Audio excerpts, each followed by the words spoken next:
Darkcast Network, indie pods with a dark side. Hey, little skeletons. I'm Gina.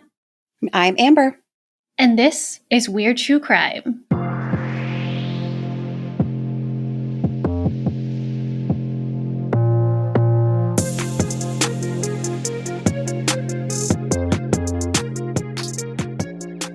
On April 21st, 2020, Katie Palmer and her husband, John, were taking an early morning walk around 7:30 a.m. just outside of Denison, Texas, in Grayson County. This wasn't something Katie normally did with John, but she told him the night before she wanted to walk with him the next morning. She reluctantly kept her promise, dragged herself out of bed, and put on her sneakers. Brandon, their 11-year-old son, normally joined his dad on these walks, but decided to sleep in instead.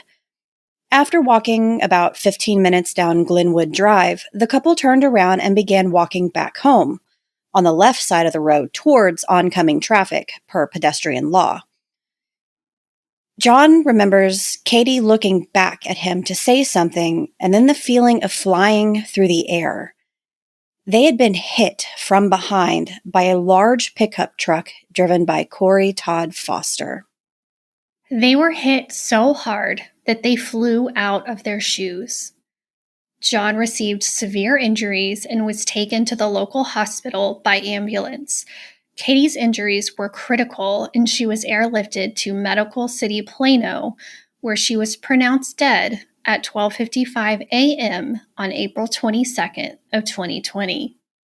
Katie's senseless death is an absolute tragedy, but how this incident has been investigated and handled is the real crime.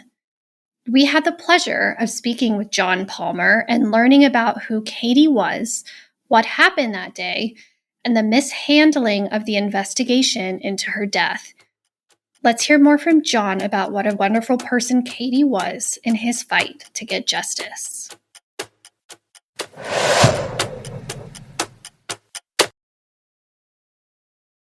So honestly, the first and most important question that I want to ask you is, can you tell us more about who Katie was? Because she is the most important part of the story. Absolutely. Well, Katie was born and raised here in Denison. Her mom lives in Denison, and her dad, Tony, lives in Caney, Oklahoma. Sorry. Her mom was her best friend. They were around each other all the time. They were very much alike. She talked to her dad just about every day. They were big into weather, so anytime there was a bad storm cell that came through, she was on the phone with her dad, and they were talking about weather ad nauseum for, like an hour. And but she loved science and she loved the outdoors. She would much rather be outside than stuck inside. Could not sit still in the house. We always had to be doing something. She was a biology major at Austin College. That's where we met. Austin College is just the town south of us. She mainly studied ornithology with her biology degree, loved birds. I told a story when they were dedicating an educational pavilion at the National Wildlife Refuge close to our house. They dedicated that in Katie's name because she was a very important part of a program on weekends where she taught younger kids about science and nature. But I told this story where we would leave our house to go do something, and somehow her car always drove to the wildlife refuge, and it wasn't not like it was on the way. We're going to eat or something, and then we're driving, and I noticed that we're completely off track, and she always had binoculars in her car, which was kind of odd. They were just up on the dashboard, and she'd pull over, and me and the kids are like, what are we doing? And she get out the binoculars and just start calling out birds. And, each time she called a bird out, she was more excited about the next one. And so that's who she was. She loved science and nature. She loved learning as much as teaching. She taught middle school science, loved her job, and took teaching very seriously. She was rookie teacher of the year 1 year for the district, and then at her campus, she was teacher of the year multiple times. Teaching was important, and teaching is important, but said this numerous times as well. She always said her most important job was being a mom to Bella and excuse me, and Brandon. Loved both kids. She put them before everything else. Just a fantastic mom. I mean, she was amazing. And again, we were very involved with everything that our kids did. We coached softball, volleyball, not basketball because we both weren't very good at that. Soccer, always involved. Kids were always first, and Katie was the rock of our family and the glue. And just an amazing woman. Extremely smart, funny. She had this laugh that, if you always wanted to find Katie in a room, if you closed your eyes and just listened for that loud laugh, you would find her quicker than if you were to scan the room back and forth for her. But that's one thing that I miss the most. That does lead me into a question that I wanted to ask you that's related to her laugh was, what are some of your favorite mundane everyday memories? It's a couple, when you're with somebody for a long period of time, you do these things together every day that you don't really think about at the time, but then later you're like, those are the things that you remember most. So I was curious to know what those were for you. We had a routine at night, and we would sit down, and doesn't matter on what side of the couch I was at, she would come in, and she had this red robe, and once she had the red robe on, that she was probably going to bed within about an hour and a half or 2 hours. And she'd come in, and we'd put on the news, and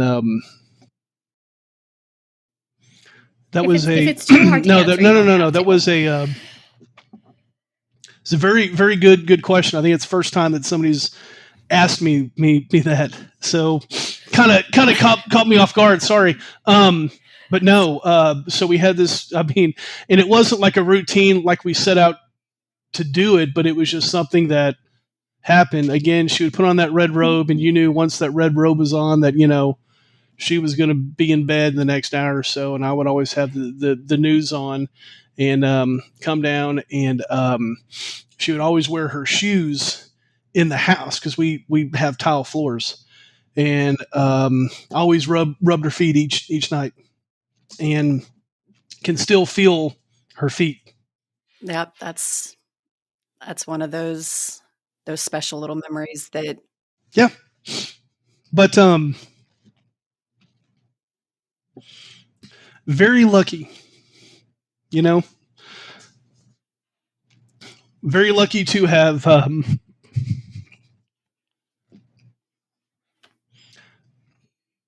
promise I'm going to get through this. I'm sorry. No, you're fine. Very, very lucky to have gotten to know her. Very lucky to have fallen in love with her, gotten married to her. And again, I outkicked my coverage. She was out of my league totally. So lucky, lucky and fortunate at the same time, right? And then we started this beautiful family together, and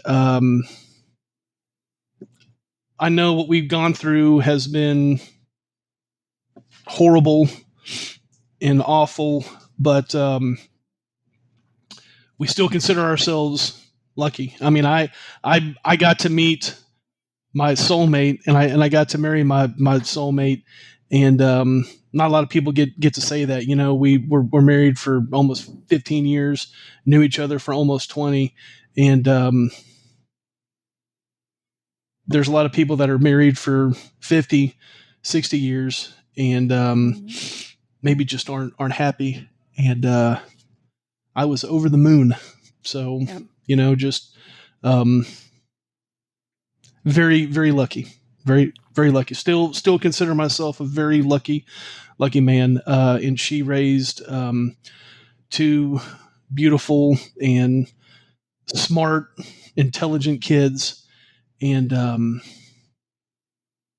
I'm still blessed. Still blessed. She honestly seemed like such an amazing person. There's nothing else to say. I can tell that you loved her and still love her so much, and that you were so, happy to have her in your life. And I think it speaks volumes. Just the way you talk about her is so touching.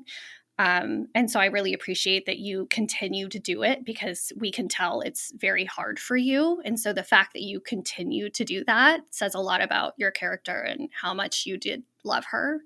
And I wanted to ask you, I heard you talk about this in another podcast, but I thought the story was really cute. Do you mind telling us how you and Katie met? Yeah. Again, so this was at Austin College, and I had moved into an apartment with two friends, and she had lived across the parking lot, and it was in the same complex in another unit. And she'd come over, and everybody would hang out, and then she started to knock on the door, and she got locked out of her apartment. Well, I don't have my key. My roommate's gone, and I'm going, oh, okay. Well, you can just hang out here. I'm watching something on TV, and we'll just hang out. We'll wait for your roommate to get home. She's like, oh, okay. And literally, she sat on one side of the couch, and I sat on across the other side of the room, and we're watching TV. And then she kind of looked at her phone. About 30, 40 minutes had gone by. She goes, okay, well, if, my roommate's home. I'm like, oh, all right. If you need anything else, can always come over. This happened a couple more times. And then finally I'd made the comment, she had gotten locked out again. And it only kind of seemed to happen when my roommates weren't at the apartment. And so she had come over and said, hey, I got locked out again. And I was going, good gosh, you're like the most forgetful person ever. You need to keep a key on you. Or in fact, why don't you just go get a key made, and we'll keep it here at the apartment. That way you need it. And she was like, my gosh, and just kind of walked out. And then one of my roommates had to walk me through it and go, hey, she's not just losing her key. She's coming over here to spend time with you. You're just not picking it up. So again, I'm not very observant when it comes to things like that. Didn't pick up on the clues. So that just adds to the fact that I'm a very lucky and fortunate man. So. Oh my gosh, that cracks me up. That's such a guy thing. Like, that's so what she's doing. Oh, just couldn't believe it, and I just thought, my gosh, like, do you not have a keychain? Like, do you lose your keys to your truck the whole time? You're just like, what's going on? So yeah, didn't quite get that until somebody had to hold my hand and walk me through all that. But then, we got to know each other, and things just took off. Thank you. I love that story. Yeah. I thought it was so funny. Yes, ma'am. So this is why we're here, of course. But obviously, Amber and I know we're very familiar with the story, but for the listeners' sake, can you walk us through what happened that morning of April 21st? Absolutely. So we had gone to bed at a reasonable hour. I don't know, 8:30, 9:30, and told her that I was going to go after I worked out, which we've got a shed in our backyard that we've got weight equipment in, and I was going to work out in the morning and then go for a walk before work. So she said, "Hey, when you go for a walk, will you wake me up?" And sure, she never went walking with me in the morning. I was like, yeah, this was during COVID, right? Well, this was at the kind of the very beginning of COVID, where everything had gotten essentially shut down. She was a teacher, so she was teaching classes via network and internet classes. And so I don't believe she had to log in until like late morning. So, I thought to myself, there's just no way that she's going to get up. She doesn't have to get up for work. There's no way. So that morning I woke up and worked out in the backyard, and I either sent her a text or called her and didn't get an answer. And so walked into the house and told her I was going to go for a walk. And she said, "No, I'm good. I think I'm going to sleep in." And I reminded her, I said, "Hey, you told me that you wanted to go." And first time, she said yes. So she was getting ready. I went to go tell our youngest, Brandon, who was an early riser, that we were going to go for a walk. Brandon went with me numerous times in the morning to go walk and jog. And so glad that he slept in. I wish Katie had slept in also, but Brandon decided not to go. So I just wanted to make sure that he knew where we were going to be at. Bella was not an early riser, so I knew that we would be back before she woke up, just as long as one of the kids knew where we were at. And again, we were just walking up and down our road. So it was about 7:30, approximately. And we live so we live outside the city limits. And there's a road that runs east and west in front of our house, and that's Glenwood Drive. So we left our driveway and we were headed west on Glenwood.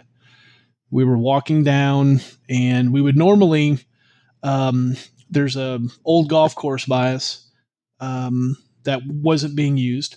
And so we would normally go walk the trails on there, but there was some dew on the ground, and Katie didn't want to get her legs wet because she said she was going to go lay back down before she had to log in to teach, to do the remote teaching that she was doing due to COVID. So we skipped the golf course, kept walking down Glenwood, and she was going to show me where some killdeer were nesting. There were some undeveloped lots, and I don't know if you're familiar with killdeer or not. It's a bird that nests on the ground. So, they don't have nests in trees, but it's a bird that nests on the ground. It was her favorite bird. She loved them because a killdeer, if there's a predator close by, in order to protect the eggs or the hatchlings, the adult killdeer will fake an injury and lure the predator away from the nest. So in essence, the parent risks their life to save the kits, right? The offspring or the eggs. And she always thought that was awesome. And she loved killdeer. And she was going to show me where some were nesting, where she had seen them a couple days before. So we get up to these undeveloped lots that are going to be on the north side of Glenwood. and couldn't see them. There weren't any, and that was right across the street from Corey Foster's house. And Corey Foster's name's about to come up here in a second. So we turned around because she wanted to go ahead and go back, and so I said, "Oh, it's fine." So we were headed now east on Glenwood. East on Glenwood, walking alongside the roadway, facing traffic. Right? If there's any oncoming traffic, we're going to see it. So we're walking on the correct side. We're walking alongside of the correct side of the road, walking down, and we got about halfway back to our house, and that's when our neighbor, Corey Todd Foster, crossed over the roadway and hit us both from behind. Never hurt his truck, and he had a very large Dodge truck, and hit us, and it was surreal because I'm walking, and I remember Katie looking over her left shoulder. She was a little closer to the edge of the roadway than I was. She looked over her shoulder to say something to me, and I remember her smiling. And the next thing I know, I didn't feel the collision, but I am flying through the air, and I knew what had happened. I had a strong feeling because I could see out of my peripheral vision his truck moving down that road, and we were going about the same speed. I hit the ground and rolled, and immediately, again, never lost consciousness or anything like that. Got on my hands and knees, and it felt like I had a ratchet strap around my abdomen and torso, and it was tightening. And that point, I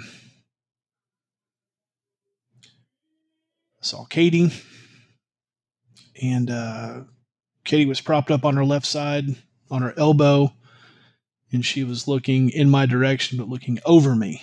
Wasn't looking at me. She was looking in my direction, looking past me. And I knew she had gotten hit also. I started yelling for somebody to call the cops, somebody call the police. As this was going on, I could hear Corey, could hear his voice, and I saw him, and he made reference to the fact that he couldn't see, and he said, "Oh my God, I didn't know it was y'all," which I always thought was a weird statement. And he says this, and I'm yelling for somebody to call the police, somebody call the cops. And at that point, I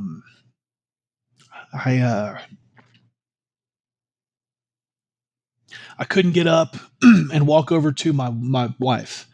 I couldn't stand up. And so she let out this horrible moan, and it had a lot of, it was,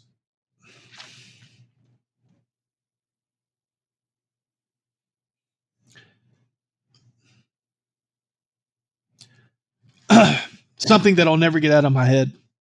So it was this horrible moan, and I was crawling over to her, and she was propped up on her elbow, and I crawled over to her, and I laid her on her back, and she was staring straight up, and the first thing I realized is that she wasn't breathing. And so I was begging for her to breathe, and I was thinking to myself, if we can get her breathing, everything's going to be fine. As long as she's breathing, everything's going to be fine. I'm begging for her to breathe. Now, at this same point, a neighbor of ours who lived further on down the road from Corey had stopped, and she had come out, and then she had sat by Katie's head, And I remember just seeing her hands stroking Katie's hair. I remember her being right there, and just like, hey, everything's going to be okay. Everything's going to be okay. And I never looked up and made eye contact with her. Weeks later, when we all went out to the scene of that incident with the DA, is the first time that I actually laid eyes on that neighbor, because I was so fixed on Katie. And our neighbor's voice was just this calming, soothing voice saying that everything's going to be okay. Everything's going to be okay. And I was asking for somebody to get a hold of Katie's mom, because we've got 2 kids back at the house. And I couldn't remember Rhonda's number at the time. I mean, if you ask me now, I can rattle it off. If you had asked me the day before, I could rattle it off, but I couldn't get the number out. And so Katie finally started to breathe. So about every 10, 15 seconds, it was a short labored breath, real shallow. And I thought, oh, good. She's breathing. I think everything's going to be fine. Then I noticed that she wasn't blinking. And she was just staring straight up, and I was trying to get her to blink, begging for her to blink.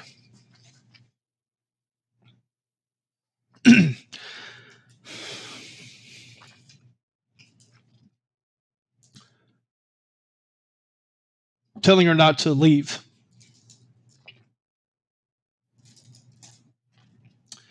And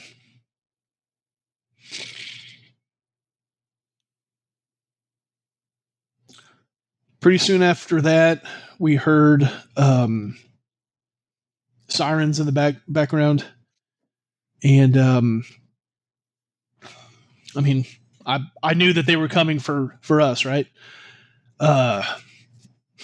And so those trucks came, the ambulance came, the fire truck came, and seemed like they made it in adequate time. I mean, there wasn't a huge delay at all. They got there and they started to work on Katie. And I remember somebody stating, somebody saying that, they were going to need a helicopter. And then I remember somebody came up to me and asked me, I was laying on the ground. They asked me if I had been hit, and I said yes. And then they put me on a gurney, and that's the last time I saw Katie that day. They put me in an ambulance, and they put Katie on a gurney. They were having to hand pump oxygen into her lungs. She was, I don't believe she could breathe on her own at that time. And I was sent to the ICU at Texoma Medical Center in Denison, Texas, and Katie was sent to a trauma hospital in Plano, Texas. She was flown to a trauma hospital in Plano, Texas.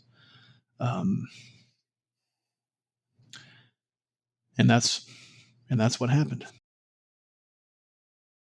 So I would like to know more about your injuries. I feel like that's something we don't hear much about, but you were a victim too in this situation. And so I think it's important to talk about your injuries and what you went through as well.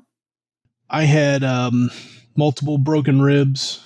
I had multiple vertebrae in my back that were fractured, and I had internal bruising of some organs. I was at the ICU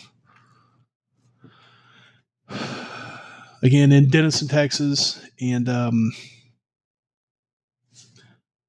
whole ride over, I'm asking these paramedics about Katie, and of course they don't know anything, because again, they're focused on making sure that I'm stabilized. They're doing their job, making sure I'm stabilized and getting me to the hospital. I kept asking about her, and I kept on. I asked them in the ambulance about her eyes, not blinking. Sorry.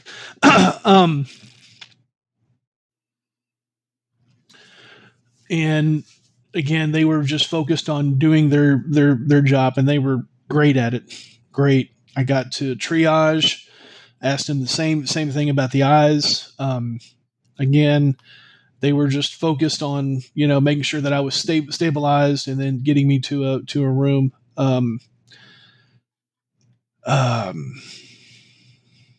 That whole day, the whole rest of the day was,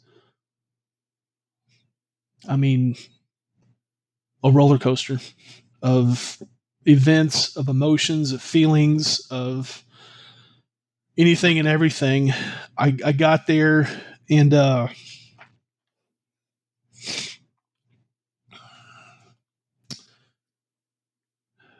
had no clue if somebody had gotten Bella and Brandon. That was a huge concern. Katie and Bella and Brandon. You both get it. You have kids and you have spouses, and you want to make sure that they're fine. That's the only thing that I wanted to make sure was fine. Care less about anything else. Care less about some broke ribs or vertebrae or back. Want to make sure my wife's fine. Want to make sure somebody's got my kids, because for all I know, my kids walked out the front door to go find us, and they have no clue what's going on. There was an officer with Denison PD, and man, that guy was amazing.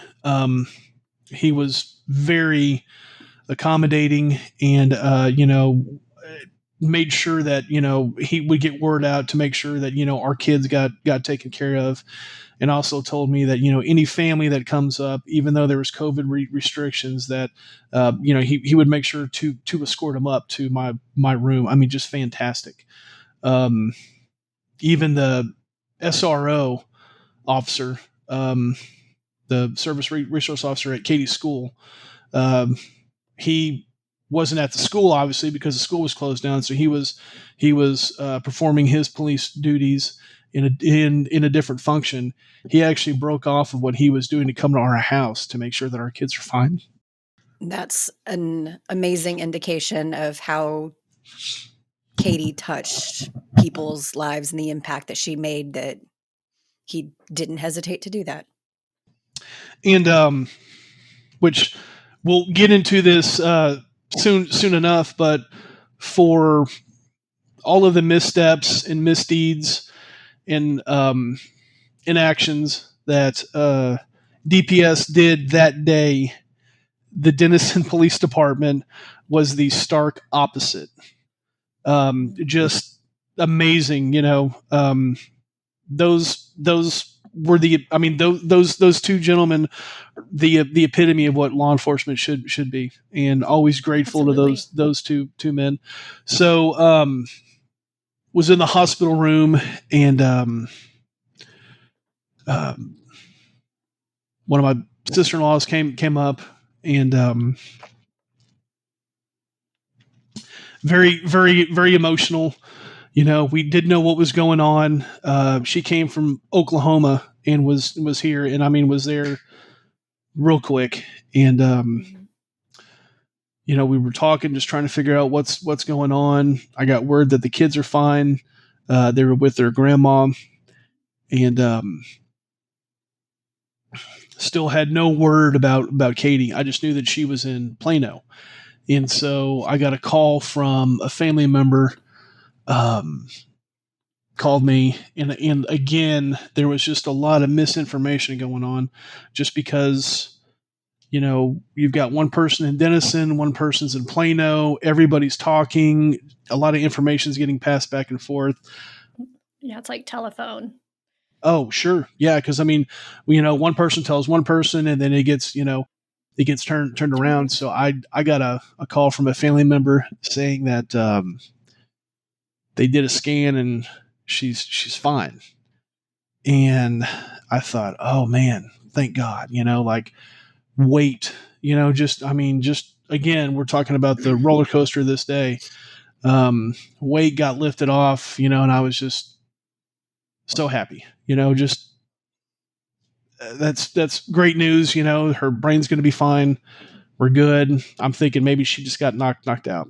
Then that same family member called me back a short while after and told me that had been some bad information. I don't know if he had gotten my diagnosis just with all the information being passed back and forth and took that as Katie's.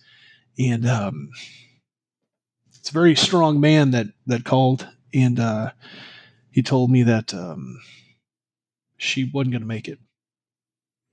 To go from hearing that everything's fine, then to hearing that she's not going to make it,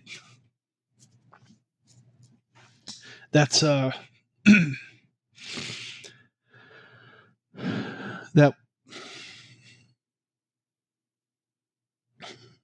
it's an indescribable feeling. Oh, yeah. There's no way to describe that at all. There's just none. Heard that, and that was just shock. Of course. I don't remember feeling anything, just numb. And then the family went down to go see Katie. Still the same day, I'm at the hospital, and somebody had dropped off a cell phone to me, and they FaceTime me. There with her and my kids and Katie's mom and aunts, parents, and as a parent, you want to be there for your kids, right? I mean, that's you've got to. I was 60, 70 miles away in a bed, and my kids are saying goodbye to their mom, and I couldn't be there. And that was hard. I can't imagine. That was not being there for them, when they're saying bye. That's that's a whole lot for kids that age to process. And then both of Katie's brothers brought both kids up to me.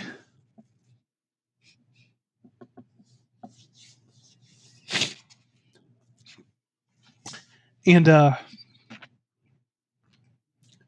what do you say? I mean, there's nothing. They were woken up that morning by Katie's mom, who had come into our house and was frantic. I mean, her daughter had just gotten flown off in a helicopter to a trauma center in Plano, and the kids were still asleep. And she came into the house yelling for them, and got them together and told them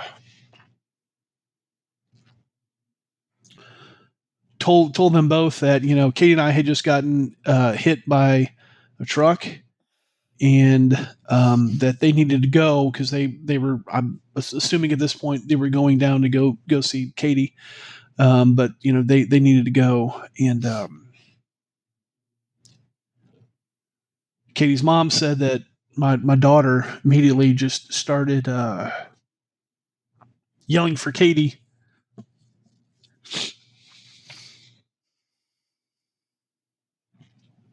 And ran into her room to find her. And of course, she wasn't there. So the trauma and shock that both kids went through that day was tremendous. And then, well, I mean, I guess I don't have to say it, but just, it was a very emotional time, with both of them showing up after Of course. they had said goodbye to Katie. And then they had left. I mean, they were up there for a while, and they went back home. And then I got a call the next morning, right before 1 a.m. Again, they had given, I believe I had Katie's brother's phone, because mine had gotten completely demolished when we had gotten hit. I mean, it basically bent in a U, and I got a call from that trauma hospital, and it was a doctor that told me that, because I guess they were having to wait until somebody could actually run these tests. And they had performed these brain function tests on Katie, and they declared her dead a little before 1 a.m. the next morning.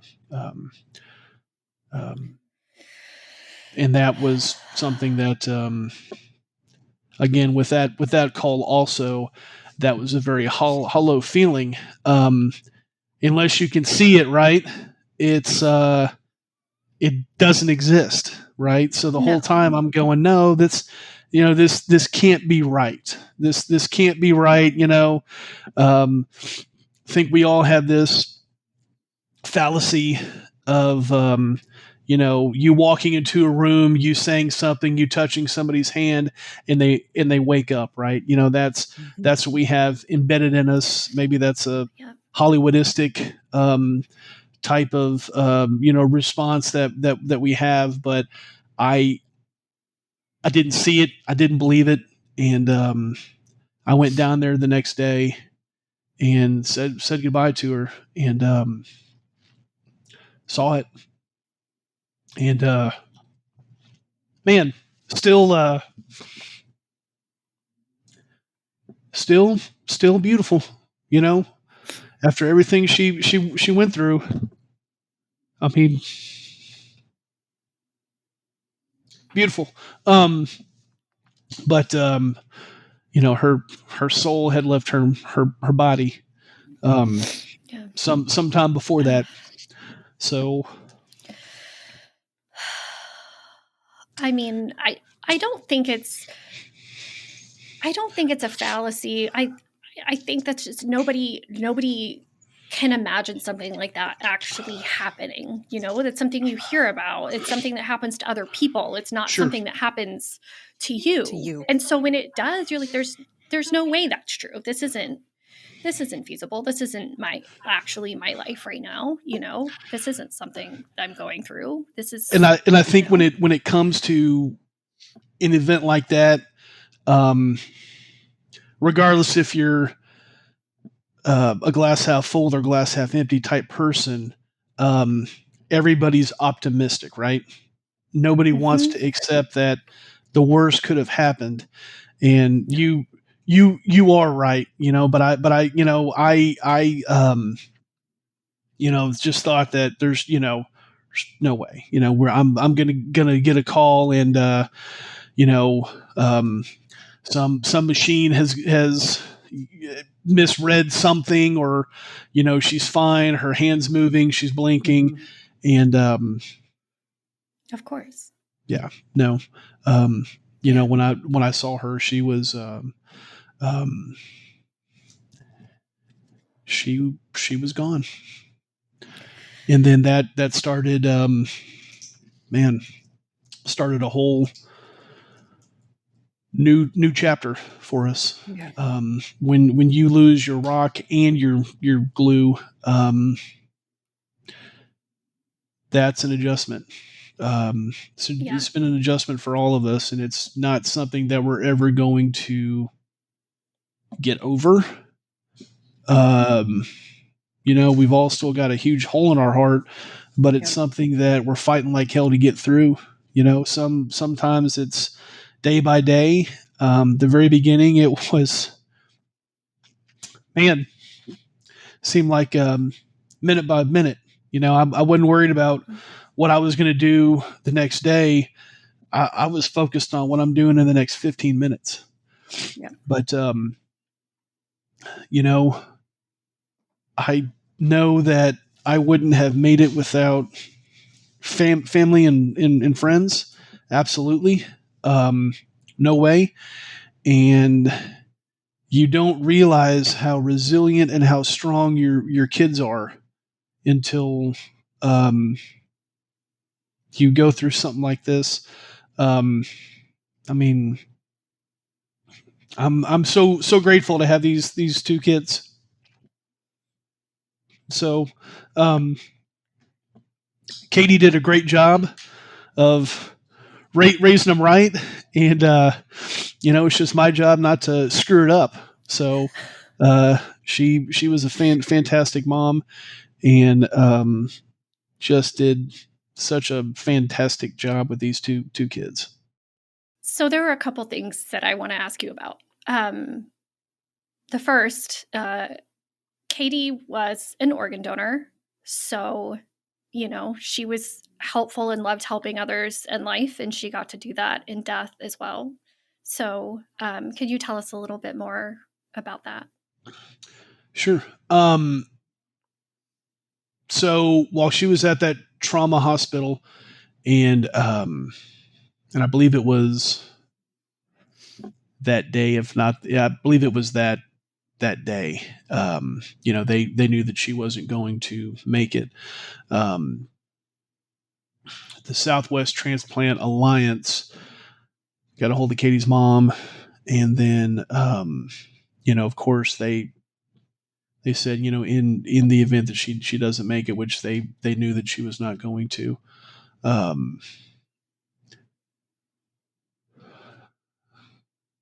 they found out that she was an organ donor and wanted to make sure that it would be fine if they saved her organs in order to provide somebody with a transplant. Absolutely. That's what Katie was all about. She was about helping others. And, that was something that Ron and I talked about for maybe 5 minutes. That's just something that Katie would have wanted. And if I remember correctly, heart, lungs, liver, and kidneys, all those were used. So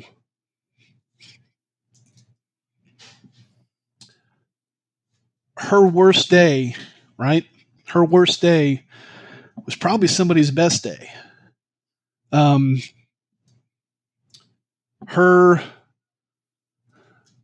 death helped somebody live, gave somebody a second chance. And it could have been somebody that was Katie's age, that had kids, that needed a transplant, and even through death, Katie was still helping others. And there are so many examples of things that have happened since April 21st, 2020, that epitomize who she was. And that's one of them right there. Again, she was already in heaven and off this planet and still helping others. We were very, very proud that, she was able to do that, and just thankful. And, we've put it out there numerous times that, all you do is check a box, right? When you fill out your driver's license, all you do is check a box, and but you still have to check it, and Yep. That's what she did, and because of that, she helped 6 other people, with the second chance at life. What a hero. So 100% a hero. Of course, this is a hard part. Some of it, but yeah, it's all hard. But yeah,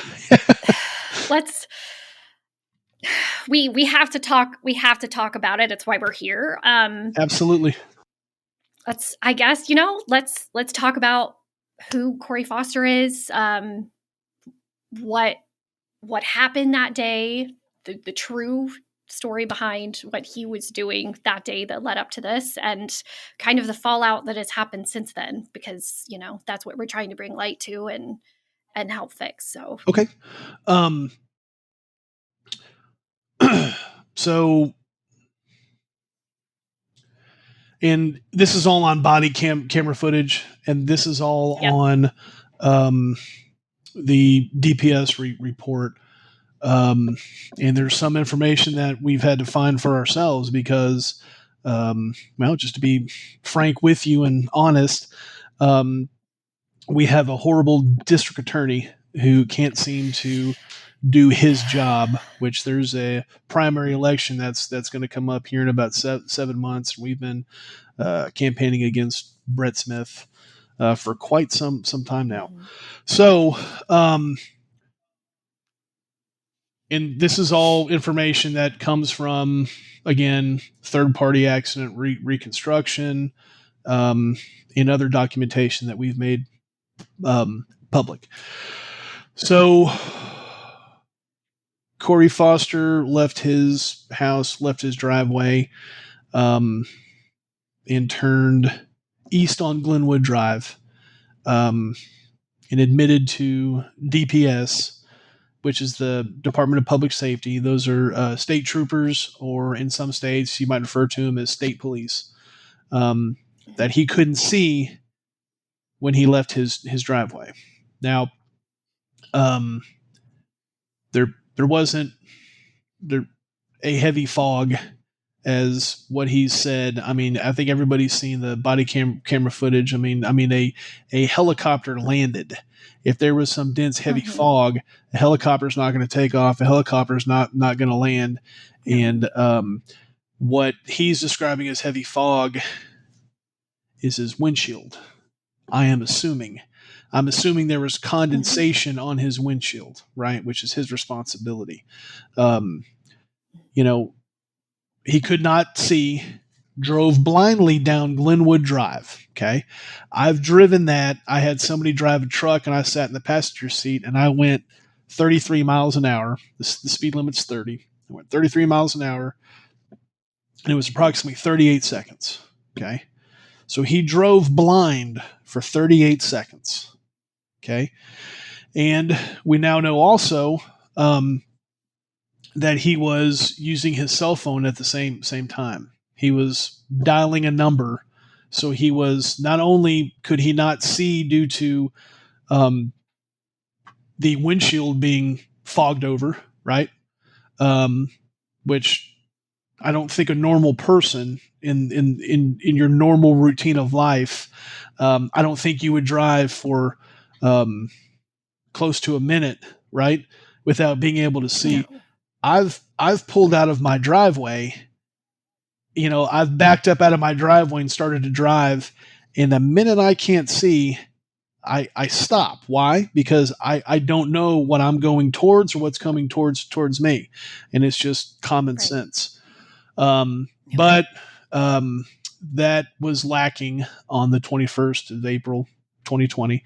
He decided to go ahead and drive 38 seconds blind down the roadway while using his phone. Okay. And he veered over, crossed over the roadway. That road is wide enough for two vehicles to traverse the road at the same time, crossed over the roadway and hit us. When DPS showed up, the investigating officer's name is Tarif Al-Khatib. Now Corporal Tarif Al-Khatib. Tarif mentioned I want to say within minutes of being around Corey, which he didn't call Mr. Foster. He called Corey. I don't know about you, but I don't know of a single officer. I mean, I've been pulled over for not wearing a seatbelt and for my inspection sticker being out, right? 10, 15 years ago, not once that I recall that an officer called me by my first name. It was always Mr. Palmer, right? So right off the bat, Corey, and within a couple minutes, he made mention of alcohol, and asked Corey when the last time he had a drink was, I believe he asked him, how much have you had to drink today? And Corey said, well, nothing. And Tarif, and again, I'm paraphrasing all this, said, well, I'm asking you because I can smell it coming off your breath pretty strong. Not that he smelled like he was sweating it out, but it was coming from his breath, a strong presence of alcohol on someone's breath. Okay. Corey's story changed numerous times. I had a couple whiskeys the day before. I stopped drinking at 7, then it was at 8, then it was at 9, then it was something to the effect of, hell, I don't know when I stopped, or hell, I don't remember how many I had, something to that effect. So the story's changing. I think I would like to think that any other officer that has over 10 years of experience would realize that somebody who stopped drinking at 7 p.m., 8 p.m. the night before, close to 12 hours later, you're not going to have that strong of a presence of alcohol on your breath. No. Right? So at that point, Corey was saying that it was too foggy and it was too sunny at the same time, right? Which I don't know how you can have both at the same time, but I believe the fog he was talking about was his windshield, correct? Mm-hmm. I mean, that's how I take everything, because absolutely. Yes. Absolutely. So it was the windshield and then the sun. Well, those are both factors that, as a driver, that's your responsibility, right? So it's a driver's responsibility. It's driver's responsibility to maintain proper control of their vehicle and not cross over the roadway. And if it's if you can't see, and if you're blinded by the sun, then you slow down and stop, right? Yeah. So when he was explaining what led him to hit us, and making excuses for himself, which Tarif seemed to be feeding into this the entire time, Corey did field sobriety test at the request of Trooper Tarif Al-Khatib. Okay, started out with the walking a straight line. With that, Tarif said that Corey passed. Then it was the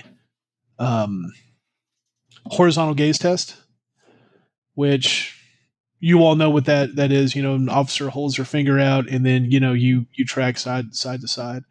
And I want to get back to that here in a second. Tarif said that there were 0 visible clues on that, but I want to get back to that. And then he did the one-legged stand. One-legged stand is where you hold, your left to right foot out. You count to 30, and Corey was shaking so bad during that one-legged stand. Didn't make it to 30, was fighting as hard as he could to make sure that he didn't put his hands up to balance, but was shaking so bad, and I think he fell over at like 24 seconds, and then laughed and said, "Oh, it's my work boots. They're on level," which is, I mean, that's, come on. No. So then Tarif asked him to take a PBT, which is a portable breathalyzer test. At which point Corey consented to, and he took it, and you never get to see what the score is. It's never shown in the body camera, so we're taking this officer's word for it. And he blew a .06. But things like it crept and crept and crept, and it got to a .06, and I still can't believe he was that high. This early in the morning. Yeah. I don't believe anything that Tarif says regarding that portable breathalyzer test. And I also call into question the fact that there were 0 visible clues on that horizontal gaze test, going back to that, because everything that I've seen on the internet, research that I've pulled up, to have a 0.06, there has to be at least 2 or 3 visible clues. Okay, the eyes don't lie, and that's an involuntary eye jerk. For him to say that there were no clues, and again, you can't see his eyes in the body camera footage. I don't believe that at all. I don't believe that at all. No. So Tarif made multiple phone calls to his supervisors. And at one point, one of the other troopers asked, "Are we going to get blood?" Meaning, are we going to go take Corey in to go get a blood test? Again, you would think that an officer with, I believe, over 10 years of experience would see, okay, this man has a strong presence of alcohol on his breath. He crossed over the roadway, hit 2 people, blew a 0.06. Now, he blew a 0.06 50 minutes after he hit us, Yes. right? So it's not like he hit us. DPS was immediately there.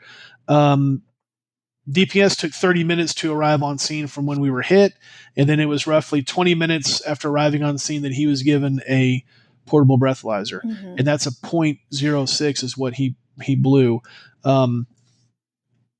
All of that adds up to this man needs to be taken in to go get a blood test. One 100%. officer asked Tarif Al-Khatib where we can take him in for blood, and Tarif's response was, "No, all that was from last night." Which You don't have proof of that. you don't know. And regardless, if you look at everything, a 0.06 50 minutes after, what was it at the time of impact, right? He obviously could not control his vehicle. And I guess you're buying the fact that, there was fog and there was sun, and doesn't matter. He could not control his vehicle. Right. And he made no mention, of course, to the officer about being on his phone at the time either. And the officer did not ask. Officer did not ask to look at his phone, did not ask if he was on his phone, did not ask if he was distracted at all, because in my opinion, I believe Tarif made his mind up, right? That Corey was going to go home. In fact, so much so that Corey was just going to walk home. He was maybe, my gosh, like 0.3 of a mile 0.2 of a away. mile, and he was just going to walk. And I remember Tarif asking him, this is all on body camera footage, that he said, "I'm just going to go ahead and walk home. I'm going to clear my head." Tarif was like, "No, I'll go ahead and give you a ride home." And his exact words were, "You're no problem. No problem." Loaded Corey into his vehicle, drove and dropped him off. Now, about 30 minutes later, and this is all on dash cam footage, another officer asked Tarif to go do a welfare check on my kids, because we didn't know. Again, at this point, I'm at the hospital and I'm asking for somebody to go check on my kids. And over the radio, you hear Tarif, which we've released this on social media as well. And pardon my language, but I'm going to say exactly what he said. When asked to go check on my kids, Tarif Al-Khatib's response was, "They probably won't even come to the fucking door." So he loads this man up that just put me in the ICU, killed my wife. That guy's no problem at all. I'm going to load you up. I'm going to drive you home, and I'm going to turn my body camera off while I'm giving you a ride home. I'm going to turn it all off. And I wonder why. Drove him home, dropped him off, came back, and then when asked to go check on my kids, that was a huge inconvenience. But again, that just shows you the difference in law enforcement. You have Denison PD, which were fantastic at TMC, and you had all three officers that were there that day that did everything but their job. Did not talk to anybody that was on scene. Took inadequate pictures. Did not even mark the accident at all. Nothing. And I mean, that's what DPS is for. So if there's a wreck, if there's an accident, if there's an impending death, if there's anything, you mark the scene. That's your job, is to collect the evidence once you're on scene. They couldn't be bothered with it. The body cameras were still going. Everybody had gone, and those three guys sat around the crime scene and made jokes about how fast Corey was going. Made jokes about how much body spray my wife used on her clothes. And that comment made me absolutely furious. That's unprofessional, disrespectful. And that's one of their core tenets is professionalism. And which they showed none of during any of that footage at all. None. No. And that's why we still fight. You know, we don't want another family to go through what we've gone through at all. And officers like Tarif Al-Khatib shouldn't have the honor of wearing a badge. So, and we will continue to fight that. Speaking about Tarif, I want to talk a little bit more about kind of the history there and why it is that he may have been so nonchalant in that situation and about the way he treated Corey that day. Sure. There is other interesting footage in that body camera about the guns that Corey had in his car and how Tarif dealt with that situation. So when they were doing an inventory of Corey's truck, I believe all three officers were there, as well as the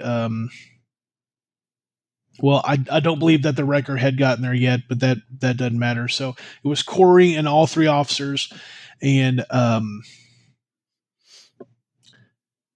Tarif had allowed Corey to go in his truck and gather documents or items that he needed before they did the inventory, and turned his back to Corey. So don't know what was taken out of the truck. There was a glass, and Tarif asked what was in it, and Corey gave it to him. Tarif smelled it and then gave it back to Corey. Again, you don't know what could have been in there. And then it was asked if he had any weapons, and Corey said, "Yes, I do. I have two handguns." Tarif asked if they were loaded. Corey made a joke and said, "Well, they wouldn't be any good if they weren't." And all the officers laughed. You know, it was just a very relaxed scene. And then Tarif allowed Corey to go back into his vehicle and retrieve these two handguns. So I just want to talk about that for a quick second. You're an officer. Okay. You are an officer, and you allow somebody to go back into their vehicle and retrieve two handguns that are loaded. A person just possibly committed a felony, and this person has alcohol in their system. And at this point, it still has a strong presence of alcohol on their breath. And no one knows if that BAC is going up or down. So you don't know if the alcohol in his system is from last night and he's coming down, or if he was drinking that morning and his BAC was going up. You don't know that. But I guess you do know this person well enough to allow them to go into their vehicle and retrieve two loaded handguns. I'm going to go ahead and probably go out on a limb here and say that's probably not standard operating procedure for Texas Department of Public Safety at all. I'm thinking not. Oh, yeah. And then the relationship, I want to say maybe a year or so after, picture surfaced of Corey Foster's wife and Sharif Al-Khatib's wife, months before Katie was killed. They both met up for a Halloween party, got their makeup done together, wore matching costumes, and showed up. And were at the same party together, posing pictures together. Again, they got ready before, were partying during. There's a picture where Sharif's wife is basically just about sitting in Corey Foster's lap. They took a picture. Sharif, his wife, and Courtney are all at a table. And then Christmas, the wives were together almost arm in arm at a Christmas party, and everything was too familiar. I believe that had it been any other officer, they probably would have stepped back from being the officer that was going to be in charge of this investigation. And it was Sharif Al-Khatib doing a solid for a friend. And, that solid was taking him home instead of to a hospital for a blood test. 100%. Do you think that if it had been Hill or the other officer that had been in charge, that it would have been that they would have taken him for a blood test? Because I thought it was ironic, funny that Al-Khatib, even in the footage of just the officers standing around talking, he was like, "Oh, I know of him, but I don't really know him." And it's like, well, you're lying because there's proof that you do know each other. Well, to answer your question, I believe I don't know if it was Hill or Taylor that asked that question. I believe it was Taylor that asked that question. Are we going to get blood? That right there lets you know that if it was one of the other troopers, Corey would have been driven to the hospital. Absolutely. But it wasn't. It was Sharif. And again, Sharif That's decided, his buddy. Yeah. So. Sharif decided to take him home instead of to the hospital. There are a couple important facts.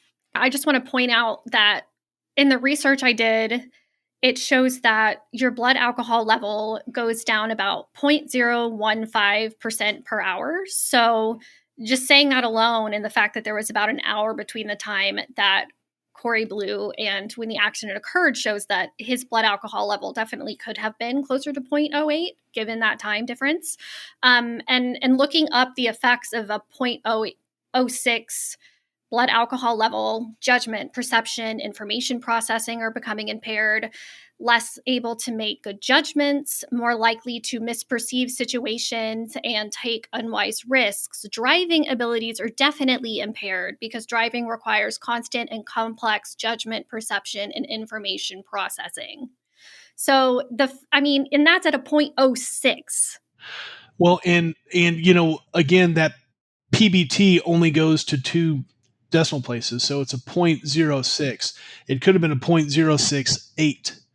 And then when you think about how your body metabolizes the alcohol, he could have been well over a 0.08. But so those effects that you just read, right, for a 0.06. Now add to the fact that he's blind driving, and also add that he's using his phone, which we have proven to the best of our ability that he was dialing that number as he crossed over the roadway, which makes sense. He was not paying attention to the road, couldn't see the road in the first place. And then as he was dialing that number, drifted over the roadway and hit us. Was not cognizant of where he was at. In fact, DPS asked him about it, and he said he thought he hit a telephone pole. Didn't know where he was. And the fact that he did not slam on his brakes, okay? He came to a rolling stop. So that's why an exact determination of speed could not be determined, because there's a recorder in there that if there's rapid deceleration or if one of the impact sensors is triggered, then it starts recording all that information.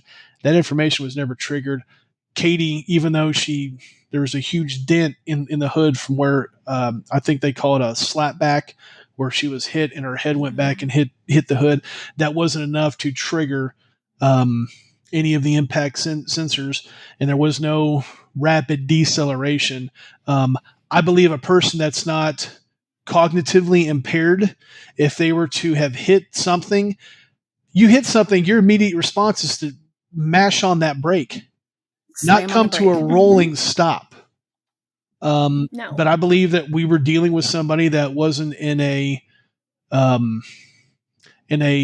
responsible mind frame at that point to operate a motor vehicle, and it's been proven. Unfortunately, those that could do something about it won't and continue not to.